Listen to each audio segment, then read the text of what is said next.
तो नमस्ते दोस्तों, आज के इस एपिसोड में हम बात करेंगे कि इंडियन शेयर मार्केट के बारे में कि कल और आज मार्केट में क्या हुआ, क्यों हुआ और कल क्या हो सकता है।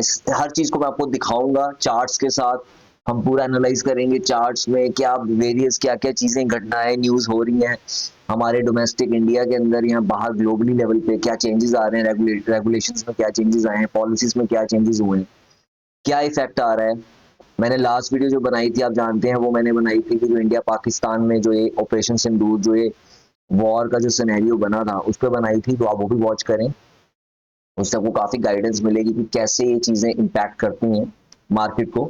तो ज्यादा टाइम मैं वेस्ट नहीं करूंगा। मेरा यही टारगेट है कि कम से कम समय में आपको ज्यादा से ज्यादा चीजें मैं आपको समझा दूं मार्केट के बारे में। तो चलिए शुरू करते हैं। देखिए, पहले मैं चाहता हूँ मैं एक बार कल का बता दूं आपको।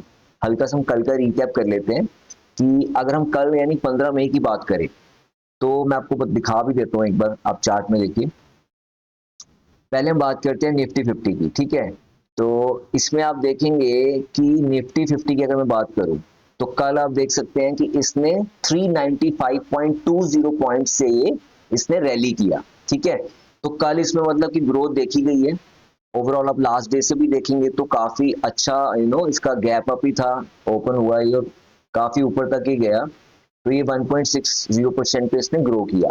मैं आपको ये भी बता दूं कि इसने जब कल ये चीज इसने क्रॉस की है तो आप देख पा रहे होंगे इसने क्लोज किया है। मैं बस जूम कर देता हूं, आप देख पाओ ताकि कल देखिए आप यहाँ पे इसने, आप देख पा रहे होंगे इसने क्लोज किया है 25,062.10 लेवल पे, ठीक है। इसने यहाँ पे कल इसने क्लोज किया है। तो मैं आपको बता दूं कि ये अक्टूबर 2024 से अभी तक का इसने ये फर्स्ट टाइम ये 25,000 के जो लेवल था, रेजिस्टेंस लेवल, इसको तोड़ पाया। मतलब इससे पहले अक्टूबर 24 से लेकर मतलब लगभग 7 महीने हो गए हैं, निफ्टी 50 जो है 25,000 के लेवल को नहीं तोड़ पाया आप अक्टूबर 2024 से। तो इसने अब जाके तोड़ा है कल के दिन। तो ये काफी आई थिंक गुड न्यूज है। अब अभी हम आगे देखेंगे कि ऐसा क्यों हुआ होगा, ये सेंटीमेंट में इतना चेंज क्यों आया एकदम से, कैसे इतना इसने रैली करना शुरू कर दिया, ठीक है। तो मैं ये बता दूं, जैसे मैंने आपको बताया कि पिछले 7 महीनों का सबसे हाईएस्ट पे क्लोज हुआ है।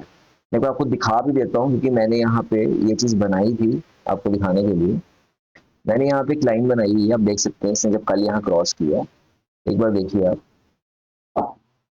इसमें आप देख पा रहे होंगे कि इसने जब लास्ट इस पॉइंट को, ठीक है, मैं जूम भी कर देता हूँ, इस चीज को इसने जब लास्ट किया है, देखिए यहाँ पे, तो आप देख पा रहे हैं ये कौन सा टाइम है, अक्टूबर के अराउंड इसने यहाँ पे किया है। आप देख पा रहे होंगे अक्टूबर के अराउंड इसने ये चीज ये कर पाया।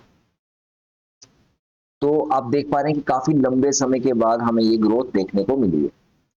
उसी तरह अगर आप अभी देखिए, मैं निफ्टी 50 में था, अभी हम सेंसेक्स देख लेते हैं। अब सेंसेक्स में भी आप कल देखेंगे, आप नीचे डेट देख पा रहे होंगे, हो आपको दिखा देता हूँ। तो मैं 15 में ही दिखा रहा हूँ आपको कल का। तो इसमें आप देख पा रहे होंगे कि कल जो रैली हुआ है 1.48% का हुआ, लेकिन जो सबसे ज्यादा चौंकाने वाली जो चीज थी ना, वो मैं आपको बताता हूँ क्या थी। एक सेकेंड की वो ये थी, मैं तो आपको मूवमेंट के साथ दिखाता हूँ। ये देखिए कल इसने इतना किया। कल अगर आप देख पा रहे हैं ऊपर टॉप पे, यहाँ देखिएगा, यहाँ पे इस साइड, तो आप देख पा रहे हैं 1200 पॉइंट से इसने कल सर्च किया, मतलब इतना इंक्रीज आया है। और ये कोई छोटा मोटा इंक्रीज नहीं है, 1200 पॉइंट्स का आप समझ रहे हैं कितना बड़ा इंक्रीज। आप देख पा रहे हैं कैंडल जो ग्रीन बनी है कितनी बड़ी बनी है सेंसेक्स के, मैंने जूम किया हुआ, ठीक है। तो मैं आपको बता दूं कि जो सेंसेक्स ने 1200 पॉइंट्स का जंप लगाया उसके बाद ये इसने क्लोज किया है 82,530.74 पे इसने क्लोज किया। अब आपने जो मैंने आपको दोनों रैली दिखा दी है, राइट। लेकिन अब आप सोच रहे होंगे कि ऐसा क्या हुआ कल की, मतलब जिसकी वजह से निफ्टी में या सेंसेक्स में, दोनों एनएसई बीएसई में हमें ये ग्रोथ देखने को मिली एक्सचेंजेस में। तो मैं आपको एक बार दिखाता हूँ ऐसा क्यों हुआ, ठीक है। तो उसका जो मेन कारण था, पहले मैं आपको हल्का सा आइडिया दे देता हूँ। उसका पहला जो कारण है वो है, ये देखिए, पहला जो कारण था वो था कि जो यूएस और इंडिया के बीच में एक ट्रेड डील अनाउंस हुई है। देखिए ये न्यूज देखिए, इसमें क्या है, इसमें बेसिकली इंडिया ने एक जीरो टैरिफ, ठीक है, इंडिया ने एक जीरो टैरिफ वाली डील जो है यूएस के साथ करने के लिए उन्होंने उसको ऑफर किया यूएस को कि हम एक जीरो टैरिफ डील करेंगे, मतलब हम अमेरिका की जो भी प्रोडक्ट्स हैं उस पर कोई भी हम टैरिफ नहीं लगाएंगे। तो इसकी वजह से क्या हो गया है कि एकदम से मार्केट उठ गई है, क्योंकि जो एक स्लो डाउन हो गया था, एक मार्केट कंडीशन खराब हो रही थी, है ना, एक हम डेड चेकमेट पे आ गए थे, क्योंकि आपको पता है कि 90 दिन का पॉज था। तो जैसे ही वो 90 दिन खत्म होंगे वैसे ही ये हमें टैरिफ फिर से लगने वाले थे। अभी सिर्फ बेस 10% लग रहा था, अभी डिफरेंशियल जो हमने 26% का जो यूएस गवर्नमेंट ने डिसाइड किया था इंडिया पे हम लगाएंगे सभी प्रोडक्ट्स पे, वो चीज को रोकने से पहले इंडिया ने डील के लिए ऑफर कर दिया है। और इसमें जो अमेरिकन राष्ट्रपति डोनाल्ड ट्रंप है उन्होंने काफी अच्छे से इसको रेसिप्रोकेट किया है अच्छे से कि हाँ they are also interested in to that. तो अब भी उन्होंने बोला कि हाँ इस पे बात होगी इनके, अभी जो भी इनकी डिस्कशंस होनी है कुछ टाइम के बाद। तो इस डील से ये होगा कि अमेरिका के सिविल प्रोडक्ट्स में कोई टैरिफ नहीं रहेगा। वैसे ही जो इसका एनालिसिस ये है कि होगा क्या कि फिर इंडिया के भी जो प्रोडक्ट्स हैं उस पर भी वो टैरिफ नहीं लगेगा। क्या आप देख पा रहे होंगे कि निफ्टी ने भी कल ग्रो किया, ठीक है, जो मैंने आपको दिखाया। और अगर मैं बात करूं, ये देखिए कल कितना बढ़िया मतलब ग्रो किया निफ्टी ने भी और सेंसेक्स ने, तो इसलिए ग्रो किया। और ये सिर्फ एक कारण ये था, क्योंकि इससे क्या होगा, आप सोचेंगे ऐसा क्यों कि भाई डील होगी तो ना, क्योंकि इससे क्या होगा जो रिस्ट्रिक्शंस आ रही है कंपनीज को, ठीक है, वो आप एक्सपोर्ट नहीं कर पा रहे हैं, आपको ज्यादा पैसे देने पड़ रहे हैं। अगर आप प्राइसेस को अपने हद तक रखोगे तो आपके आपकी अर्निंग्स में क्या कहते हैं वहां पे अर्निंग्स को अफेक्ट करेंगी वो चीज। अगर आपने वो चीज पास ऑन की तो हो सकता है आपका मार्केट शेयर बिगड़ जाए, है ना। तो काफी चैलेंजिंग होता है, एकदम से ऊपर नीचे प्राइसेस नहीं कर सकते। जैसे आपने यूएस की अगर हम बात करें तो आप देखोगे वॉलमार्ट ने भी उनका जो सबसे बड़ा रिटेलर है वॉलमार्ट, उन्होंने बोला है कि हम प्राइसेस को चेंज करने वाले हैं, हाइक करने वाले हैं आफ्टर जब डोनाल्ड ट्रंप ने बोला हम ये टैरिफ्स अनाउंस किए, रेसिप्रोकल टैरिफ्स डोनाल्ड ट्रंप ने, तो उन्होंने बोला वॉलमार्ट ने कि हम इसको करेंगे, समर में भी करेंगे, मिड समर में हम प्राइसेस बढ़ाएंगे। तो उसके बाद कंपनी के जो स्टॉक का वैल्यू थी वो काफी गिरी। तो ऐसा होता है, अब एकदम से आप चेंजेस करोगे तो डेफिनेटली आपकी मार्केट बिगड़ जाएगी, ठीक है। तो ये काफी अच्छा एक सुनहरा और काफी एक गुड न्यूज है, एक अच्छी पॉजिटिव न्यूज है सभी कंपनीज के लिए। क्यों? क्योंकि इससे क्या होगा कि they will be able to provide, फिर से ट्रेड हमारा फिर से शुरू हो जाएगा अच्छे तरीके से, जो रिस्ट्रिक्शंस हैं सारी वो खत्म हो जाएंगी। और देन उससे ये होगा कि ठीक है यार, अब हम उनको भी नहीं चार्ज करेंगे पर हमें भी नहीं लग रहा, तो हमारी भी जो डोमेस्टिक कंपनीज है उनको भी ग्रोथ का अपॉर्चुनिटी मिलती रहेगी, ठीक है। सेकंड जो रीजन जिसने ड्राइव किया था वो था कि बेसिकली अगर मैं आपको दिखा भी देता हूँ, हमारी जो डोमेस्टिक इन्फ्लेशन है, ठीक है, ये देखिए आप स्क्रीन देख पा रहे होंगे। तो यहाँ पे आप देखिए हमारा जो हमारी जो इन्फ्लेशन है, जो महंगाई दर है, ठीक है, हम उसको सीपीआई से मेजर करते हैं, कंज्यूमर प्राइस इंडेक्स से, ठीक है। इसमें क्या है कि अभी अप्रैल 2025 का जो डेटा आया था ये 3.16% है। कैन यू बिलीव इट, मतलब ये किसी टाइम पे 7 8 6.5 पे चीज रिवॉल्व कर रही थी, आज ये 3.16% पे आके सिमट गई है। तो इसका बहुत बड़ा असर हुआ। इसका असर ये है क्योंकि अब इन्फ्लेशन कम है तो एक्सपेक्टेशंस हैं कि जल्दी आरबीआई जो अपनी फ्यूचर की जो उनकी कमेटी मीटिंग होनी है मॉनेटरी पॉलिसी की, उसमें रेट कट की एक्सपेक्टेशंस, तो उसकी वजह से भी क्योंकि रेट कट की एक्सपेक्टेशंस होगी तो डेफिनेटली क्रेडिट हमें चीप मिलेगा। तो उस वजह से भी ग्रोथ देखने को मिल रही है इंडियन शेयर मार्केट में। क्योंकि एक तो फायदा हो गया कि डील से सबको पता चल गया कि कंपनीज ग्रो करेंगी सभी की सभी। तो उसके बाद क्या हुआ कि फॉरेन इंस्टीट्यूशन इन्वेस्टर्स हो, पोर्टफोलियो इन्वेस्टर्स हो, या हमारे डोमेस्टिक भी इन्वेस्टर्स हो, वो सब बहुत पैसा लगा रहे हैं, जैसे एचएनआईज हो। तो इसीलिए मार्केट में ग्रोथ देखने को मिल रही है, डिमांड फिर से शुरू हो गई है, सेंटीमेंट फिर से बुलिश हो गया है।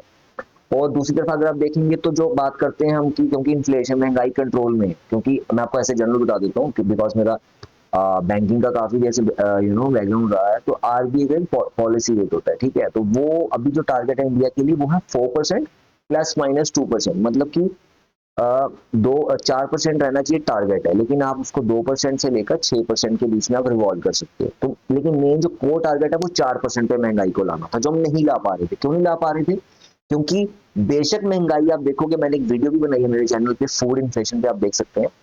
मैंने उसमें बताया था कि महंगाई तो कंट्रोल पे थी, लेकिन फूड प्राइसेस इतनी, मतलब कहते हैं ना जैसे कि आग की तरह उनके प्राइसेस उगल रहे हैं, आग उगल रहे हैं उनके प्राइसेस। तो उस वजह से क्या हो रहा था, जो अपनी महंगाई दर था वो कंट्रोल होने के बाद भी आउट ऑफ कंट्रोल था, क्योंकि अगर आप हेडलाइन इन्फ्लेशन देखेंगे उसमें फूड प्राइसेस काउंट होते हैं। तो उस वजह से वो क्या कहते हैं 4% पे नहीं पहुंच पा रही थी, क्योंकि फूड प्राइसेस में लगातार हमें वॉलेटिलिटी देखने को मिल रही थी, ठीक है। तो हुआ क्या कि उसके बाद, लेकिन अब आप देखेंगे कि एकदम से चेंज आ गया। अब आप सोचेंगे यार ऐसा चेंज कैसे आ गया एकदम से, मैं आपको एक बार ये भी दिखा दूं, आप एक बार एक रूरल एरियाज का बाइफर्केशन भी मैंने यहाँ पे दिखा रहा हूँ आपको। तो आप देख पा रहे होंगे कि वो 2.92 आ गया अप्रैल में, एज कम्पेयर टू 3.25% जो मार्च 2025 में था। अर्बन में भी आप देखेंगे तो डिक्रीज हुआ है, लेकिन हम जनरली कंबाइंड देखते हैं, तो कंबाइंड में आप देखेंगे तो 3.34 था मार्च 2025 में, अभी वो 3.16% पे आ गया है अप्रैल 2025 पे। अब आप सोचेंगे कि सर ये मतलब कि कैसे, मतलब ये जो चेंज आया क्यों आया, ठीक है, तो मैं आपको बताता हूँ उसका कारण। ये देखिए, क्योंकि जो अपना फूड इन्फ्लेशन था जो हमेशा ऊपर रहता था, वो भी आप देखेंगे, तो मार्क भी कर देता हूँ, 1.78% पे था। आप CFPI देख पा रहे हैं, कंज्यूमर फूड प्राइस इंडेक्स, वो 1.78% पे चला था। तो यही कारण है कि जब इसमें डिक्रीज आया तो अपने आप हमारी जो टोटल इन्फ्लेशन थी वो कंट्रोल में आ गई। देखिए यहाँ लिखा है द सिग्निफिकेंट डिक्लाइन जो हुआ है वो हुआ है बिकॉज, क्योंकि जो वेजिटेबल्स, पल्सेस या फ्रूट्स, मीट्स एंड फिश, जो पर्सनल केयर एंड इफेक्ट्स, मतलब ओवरऑल अगर आप देखेंगे जनरली फूड का, फूड एंड बेवरेजेस का, और थोड़ा बहुत आप देखेंगे पर्सनल सेगमेंट का, अपना ग्रूमिंग का, पर्सनल केयर का, इनके प्राइसेस में डिक्रीज आने की वजह से क्या हुआ है कि हमारी इन्फ्लेशन कंट्रोल में हुई है। तो ये दो चीजें थी जिनकी वजह से हमारी मार्केट में ग्रोथ देखा गया कल, ठीक है। तो आई होप कि आपको ये समझ आ गया होगा कि हमने क्यों इतना रैली की है। तो अब मैं आपको बताना चाहता हूँ कि थोड़ा सा ग्लोबल मार्केट भी देख लेते हैं, ठीक है, तो फिर से चार्ट पे चलते हैं। तो अगर आप ग्लोबल मार्केट्स देखेंगे ना, तो उसमें भी जो रिएक्शन था, जो मार्केट का एक रिस्पॉन्स आया, वो मिक्स था, ठीक है। अगर आप यूएस की बात करेंगे, मैं आपको दिखाता भी हूँ, यूएस की अगर हम बात करें एस एंड पी 500 इंडेक्स की, तो वो थोड़ा सा ऊपर था, ठीक है। मैं आपको दिखा देता हूँ, आप देख पा रहे होंगे। तो ये आप देखिए 15 में, कल का मैं दिखा रहा हूँ, अभी इनकी मार्केट क्लोज है क्योंकि आपको पता अलग टाइम जोन है। तो कल का हम देख पा रहे हैं 15 मई का, ठीक है। देखिए ये 15 मई का हम देख पा रहे हैं। तो इसमें कल इंक्रीज आया 0.41% का, और ये जो इंक्रीज था इसमें आया, पर कई ऐसे इंडेक्स हैं जैसे आप नैस्डैक में जाएंगे तो वो थोड़ा सा डाउन गए, तो रिएक्शन मिक्स था, ठीक है। लेकिन ऑयल प्राइसेस की अगर मैं बात करूं तो वो गिर गए, क्योंकि प्रेसिडेंट डोनाल्ड ट्रंप ने ईरान के साथ टॉक्स की हैं, उसमें उन्होंने अनाउंस किया कि हम क्या करेंगे। काफी देर से क्या था, यूएस ने ईरान पे ना एक सैंक्शन लगाया हुआ था कि वो अपने ऑयल ज्यादा बेच नहीं सकता। आपको दिखा देता हूँ, आप स्क्रीन पे भी देख पा रहे होंगे। Looking at the same event in Qatar, the president indicated the US was close to a deal in which Tehran would drop its nuclear weapon ambitions.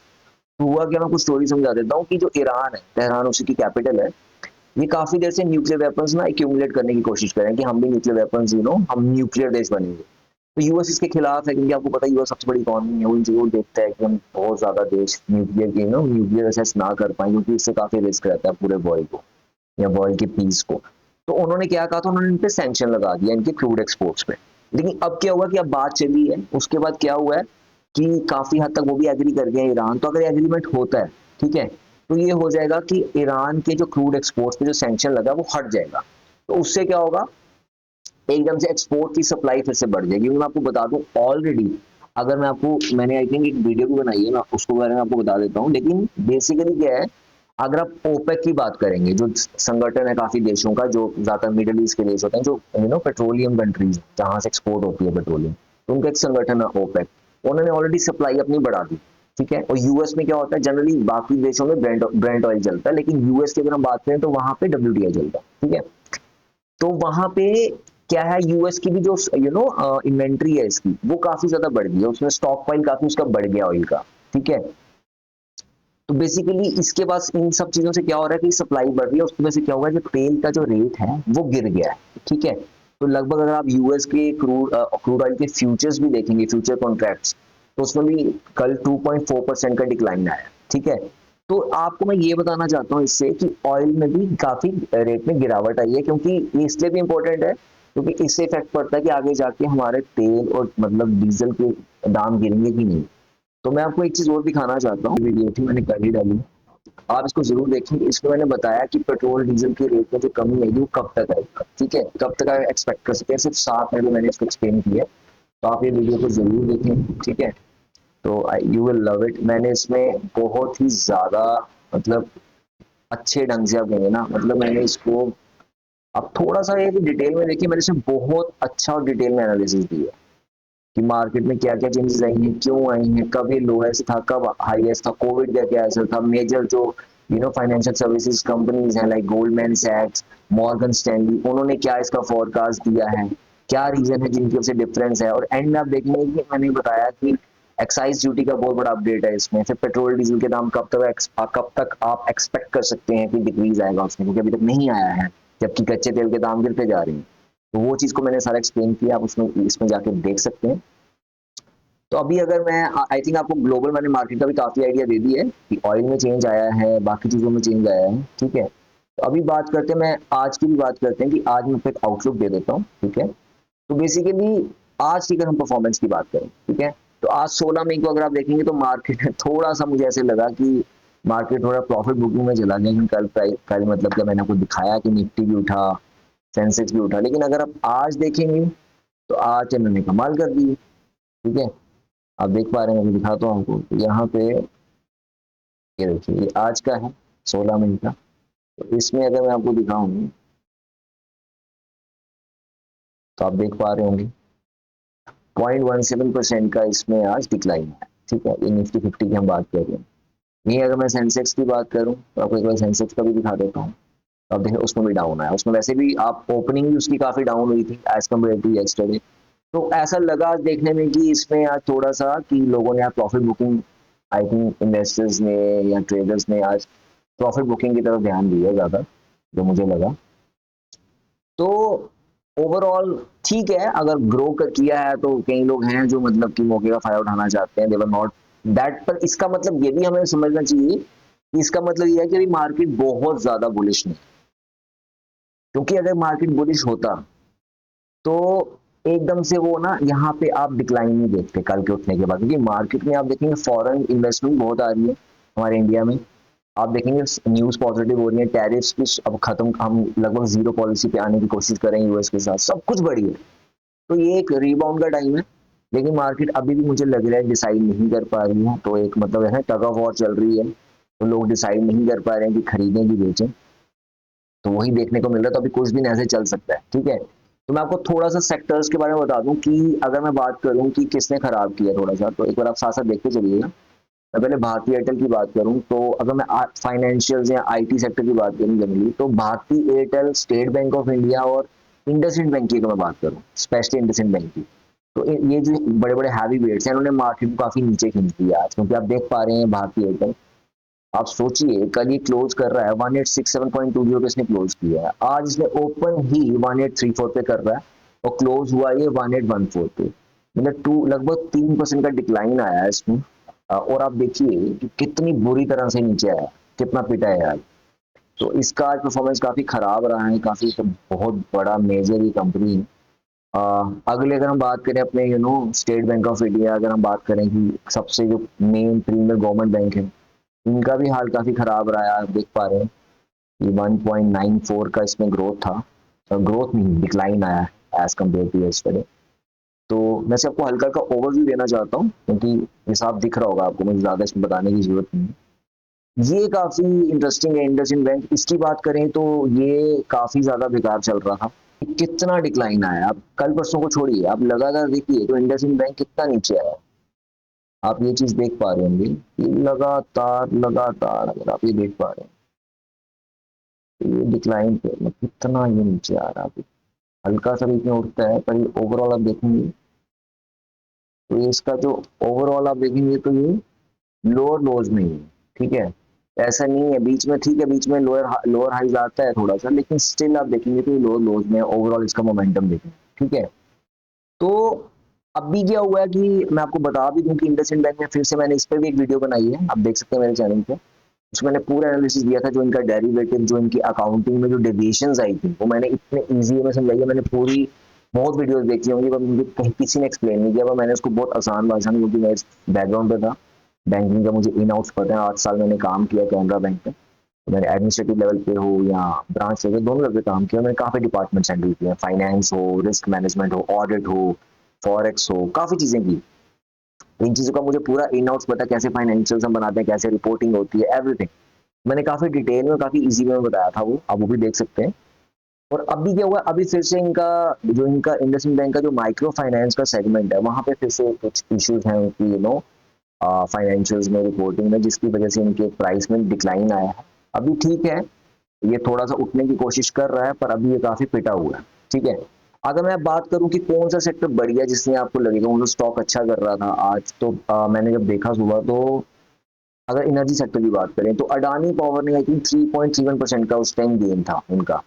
तो सेक्टर के अगर आप बाकी स्टॉक्स के मुकाबले देखेंगे तो उसमें अडानी जो पावर है उसने काफी आउट परफॉर्म किया है सबको। देखिए आप देख भी पा रहे होंगे, मैं चेक कर ही रहा था, तो ये अडानी का है, आप देख पा रहे हैं। मैं आज का ही दिखा रहा हूँ आपको, 16 मई का। ये अडानी पावर है, आप देख पा रहे हैं। तो आज इसने 4.12 का इसमें जंप आया है, तो ये स्क्वीज अप हुआ है आज। तो आप देख पा रहे हैं कितना बड़ा ग्रोथ। अब लगातार देखिए काफी टाइम से कहाँ चल रहा था, तो अब फाइनली अब जाके आई थिंक ये मैच कर पाया है इस टाइम को। किस अराउंड आप देख पा रहे हैं, ये था हमारा 25 अप्रैल, तो लगभग अप्रैल के बाद अब जाके थोड़ा सा फिर से उस लेवल पे, अप्रैल के लेवल पे आने की कोशिश कर रहा है। ठीक है, तो ये काफी इसको मोमेंटम मिल रहा है। अब बात करें एक और, मैं आपको बता दूं, अगर हम बात करें इंडिया रिन्यूएबल एनर्जी, ठीक है, जैसे सोलर, मतलब सोलर पावर की बात करते हैं, विंड एनर्जी की, जियो थर्मल, तो ये जो रिन्यूएबल एनर्जीज होती है इसकी बात करें, इसमें भी काफी अच्छा ग्रोथ है इस सेक्टर में, मैंने आज देखा। स्पेशली अगर आप IREDA का स्टॉक देखेंगे तो उसमें आप देख पा रहे हैं 3.90, लगभग 4% का इसमें आप जंप देख पा रहे हैं। और जबकि डिस्पाइट आप देखेंगे आज की मार्केट डिक्लाइन हुआ है निफ्टी में भी और सेंसेक्स में भी, लेकिन इसने बहुत अच्छा परफॉर्म किया, इसने और अडानी पावर ने एनर्जी सेक्टर्स में। आ, उसके अलावा, क्योंकि मैं आपको ओवरव्यू दे रहा हूँ, मैं कम से कम टाइम पे आपको लास्ट समझाना चाहता हूँ, तो मैंने आपको बता दिया निफ्टी का। अगर आप निफ्टी बैंक पे भी जाएंगे, मैं बैंक निफ्टी भी दिखा देता हूँ आपको, तो उसमें भी आप देख पा रहे होंगे कि ये फ्लैट ही रहा है, मतलब इसमें कुछ खास हुआ नहीं, मतलब जैसा था वैसा ही। कल आप देखेंगे तो ये जहाँ पे क्लोज हुआ है बस वहीं से आज ये थोड़ा सा नीचे रहा, फिर वापस वहीं आ गया। तो कल ये क्लोज हुआ था लगभग 55,355 पे, 55,354 पे, मतलब लगभग सेम। अभी ये सेम उसी मोमेंटम पे था, फ्लैट रहा निफ्टी 50, निफ्टी बैंक आज। अगर मैं बात करूं निफ्टी नेक्स्ट 50 की, इसको हम बहुत लोग नहीं देखते, हम निफ्टी 50 पे रह जाते हैं, तो इस पे आप देखेंगे तो इसमें काफी अच्छा मोमेंटम आ रहा है। अगर आप एक्सप्लोर करना चाहें आप कर सकते हैं, काफी लगातार इसमें अब ग्रोथ देखने को मिल रही है। कि अगर आप इसको देखेंगे तो इसमें काफी बड़े लेवल पे आप देखेंगे, दिखाता हूँ आपको। इसमें देखिए ये वाला लेवल इसने कब टच किया, आप देख पा रहे हैं आज इस लेवल पे है ये, लास्ट लगभग जैन में, तो मतलब इस साल के कैलेंडर ईयर शुरू होने के बाद अब जाके मैच कर रहा है। तो इससे में ये पॉजिटिव एक, मतलब कि हाई पिच में एक रैली कर रहा है, ग्रो कर रहा है, इसमें रिकवरी आ रही है फिर से। तो इसको आप एक्सप्लोर कर सकते हैं इस इंडेक्स को। ओवरऑल अगर मैं बात करूं गेनर्स की, आज किसने गेन किए स्टॉक्स कुछ बढ़िया से जो मुझे लगे, एक सीजी पावर्स आप देख सकते हैं। तो सीजी पावर्स की अगर मैं बात करूं, ये वैसे मैं आपको सीजी पावर्स जो बता रहा हूँ ये मैं इसी में देख रहा था, निफ्टी नेक्स्ट 50 में। तो इसमें आप देख पा रहे हैं जिसमें 2.6% का ग्रोथ हुआ, तो इसने काफी ज्यादा मतलब सपोर्ट किया निफ्टी नेक्स्ट 50 इंडेक्स को ग्रो करने में। अब मैं कुछ आपको टॉप गेनर्स बता दूं जो टॉप के जिन्होंने सबसे अच्छा परफॉर्म किया आज। उसमें पहले बात करें पेज इंडस्ट्रीज की, तो पेज इंडस्ट्रीज की बात करूं तो इनका बेसिकली क्वार्टर 4 के इनके रिजल्ट अनाउंस हुए, तो वो इतने स्ट्रॉन्ग थे, बढ़िया थे, अच्छी परफॉर्मेंस रही पेज इंडस्ट्रीज की। तो उसके बाद स्टॉक ने काफी मोमेंटम बनाया, आप देख पा रहे हैं एकदम से काफी गैप। आप देखिए आप कितना है, कल अगर ये कहाँ पे है और आज ये कहाँ से शुरू हो रहा है, कहाँ खत्म हुआ है, तो काफी अच्छा मोमेंटम मिल रहा है इसको रिजल्ट्स के बाद। पेज इंडस्ट्रीज को इसको एक्सप्लोर किया जा सकता है। उसके अलावा हर कोई, हम लोग रेजर यूज करते हैं जिलेट इंडिया के, तो जिलेट इंडिया का मैं देख रहा था FMCG में आता है, इट्स ऑल्सो काइंड ऑफ ये PNC जो प्रॉक्टर एंड गैम्बल है उन्हीं की सब्सिडरी है। तो ये काफी ज्यादा एक स्टेपल एक इंडस्ट्री है, डिफेंसिव ये सेक्टर है, तो इसमें तो कोई दिक्कत आती नहीं। और जब ये ग्रो कर रहा है तो it's a very good stock to look at and do your research कि आपको इसमें जाना चाहिए कि नहीं। तो मैं इन्वेस्टमेंट एडवाइजरी आपको नहीं यहाँ दूंगा, बिकॉज दो मैं NISM सर्टिफाइड हूँ, सब कुछ हूँ, लेकिन अभी मेरा सेबी का लाइसेंस पेंडिंग है। जब वो आ जाएगा then definitely we will think about that also, लेकिन अभी के लिए मैं आपको सिर्फ बता रहा हूँ मेरा एनालिसिस, आप इसको एक्सप्लोर कर सकते हैं। लेकिन कंपनीज बहुत है, आप कितना देखेंगे। तो मैं इसको 7-8 साल से मैं ट्रेडिंग कर रहा हूँ, इन्वेस्टिंग कर रहा हूँ, और मैं काफ़ी national institute of securities market से सर्टिफाइड हूँ, और इस फाइनेंस में ही रहा हूँ। मेरी बैग हाथ पूरे 8-10 साल से मैं इसी में ग्राइंड कर रहा हूँ, I know the in and out everything. तो मैं अपने हिसाब से आपको एक काफ़ी एक स्नैपशॉट दे रहा हूँ आपको, और मेरी कोशिश है कि मंडे टू फ्राइडे में डेली आपको ये चीज़ दूँ।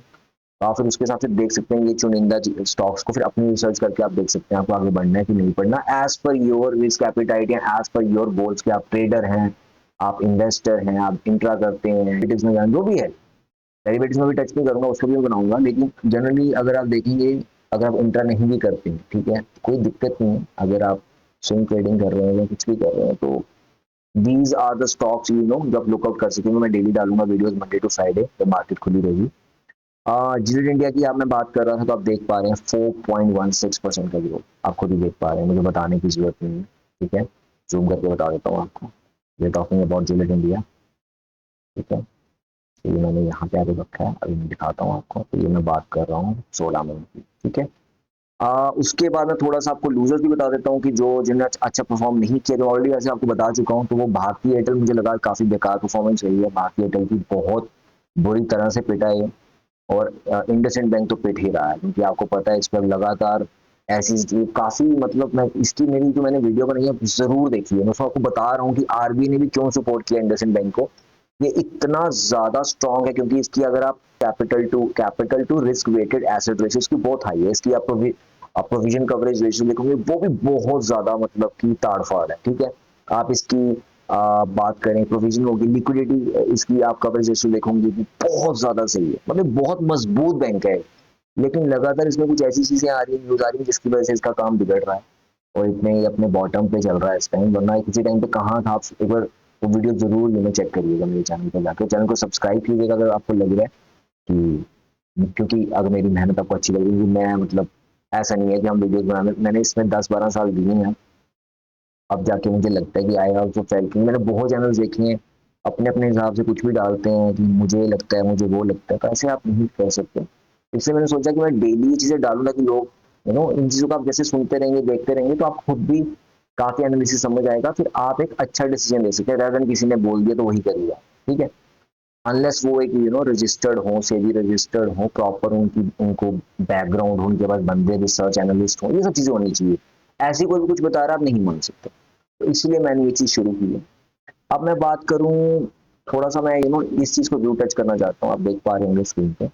आ, अगर आप कल की बात करूं, मैं 15 मिनट की, तो आप देख पा रहे हैं स्क्रीन पे। तो कल अगर आप देखेंगे तो, अगर मैं बात करूं फॉरेन इंस्टीट्यूशन इन्वेस्टर्स की, तो 5392 करोड़ आप देख पा रहे होंगे। मैं आपको बात कर देता हूँ, आप देख पा रहे हैं यहाँ पे 5392.94, इतना इन्होंने कल परचेज किया है एफ आई एस ने। मैं आपको लगातार बता रहा हूँ मैंने कि एफ आई एस लगातार बहुत ज्यादा बुलिश है इंडियन मार्केट में, तो काफी अच्छा टाइम है। फिर से मुझे लग रहा है कि रीबाउंड का टाइम देर है, जितनी देर आए दुरुस्त है, लेकिन आने वाला है, ठीक है, जितना मुझे लगता है। बाकी मैं आपको ये भी बता दूं कि एक ना फोरकास्ट कल की अगर हम बात करें, तो कल के लिए मार्केट थोड़ा कॉशियस रह सकता है, क्योंकि मैंने आपको भी बताया कि अभी क्या है कि श्योर नहीं है इन्वेस्टर्स, अभी जैसे एक टग ऑफ वॉर चल रही है, किसी को लग रहा है ऊपर जाएगा, किसी को लग रहा है नीचे जाएगा, तो अभी थोड़ी टग ऑफ वॉर वाला सिचुएशन है। तो अभी हम रैली देखने को मिलेगा जल्द, लेकिन अब भी कुछ दिन के लिए कॉशियस रहना होगा। रैली हो भी सकता है, लेकिन अब भी थोड़ा सा मुझे लगता है कि सिचुएशन डाइसी है, मतलब अभी काफी ज्यादा एक तरफा भी डायरेक्शन नहीं मिल रहा है।